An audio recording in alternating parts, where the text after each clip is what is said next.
What's on the 5s? Here's Rick Smith.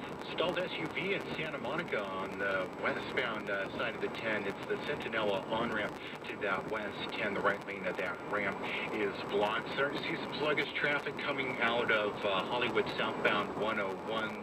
Starts to slow right about Vermont. You're going to see patchy delays all the way to the 110. Northbound out of downtown, just a little slowdown right at Alameda. Once you get past the 110, it looks like a pretty good drive there. In Industry, southbound 605 connector, the eastbound side of the 60 is where we've got a disabled car. That's over on the shoulder of that transition, but it's really narrow there, and you're going to want to use a little bit of extra caution if you're going to head through there. Northbound side of the 5 looking busy now, coming out of Norwalk from about Rosecrans up to the 605. Also that 605 north sluggish from Imperial Highway up to the 5 freeway. In Fountain Valley, southbound 405 right before Brookhurst, they're going to stop traffic there. There's some debris in the slow lane. You're going to be slow just a little bit before Brookhurst while they do this. Next report at 9:45. I'm Rick Smith with more traffic reports more often. KNX 1070 News Radio. Sunny and windy today. Highs in the 60s to the mid-70s. Tomorrow it's going to be partly cloudy near the coast, sunny inland. Gusty winds continue. Highs will be in the 60s to the beaches, 70s inland, and the valleys. Your exclusive 5-day forecast is coming up at 9:45. Currently we have 57 degrees in Van Nuys, 57 in Huntington Beach, and 58 in downtown LA. It's 9:37. California could face another hurdle in its effort to stem the growing homeless crisis. That's because the Trump administration's new $4.8 trillion budget plan includes some deep cuts to housing programs. The budget for HUD could be reduced by 15%.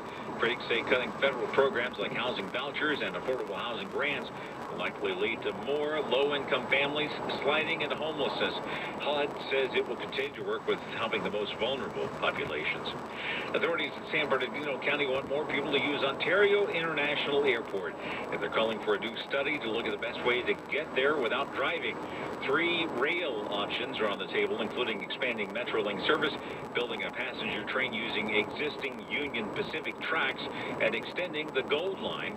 This official with the County Transportation Authority says there are lots of things to consider. No one, including myself, expects this to be easy. There are a lot of aspects of it, and the objective of this is to pull all of that together with the appropriate stakeholders and figure out what is the best path forward and how would you pay for it. The vote on whether to formally commission a $3 million study is expected next month. California is expected to pass a resolution apologizing for World War II Japanese internment camps. More than 112,000 Japanese Americans were forced into the camps between 1942 and 1945 after an executive order from President Franklin D. Roosevelt. The assemblyman who introduced the measure says it was introduced after the Trump administration's recent detention of migrant children. News correspondent Tom Hansen. In 1983, a congressional commission found that detentions were a result of racial prejudice, war hysteria, and a failure of political leadership. 5 years later, the U.S. government formally apologized to pay $20,000 in reparations to each victim. More than 1,000 former Justice Department officials are calling on Attorney General William Barr to resign for overruling the sentencing recommendation of Roger Stone, a longtime ally of President Trump. Senate Minority Leader Charles Schumer says Barr has compromised the department's commitment to impartial justice. Bill Barr has done Trump's bidding instead of protecting rule of law, which is what an attorney general is supposed to do. Barr says he acted independently of President Trump.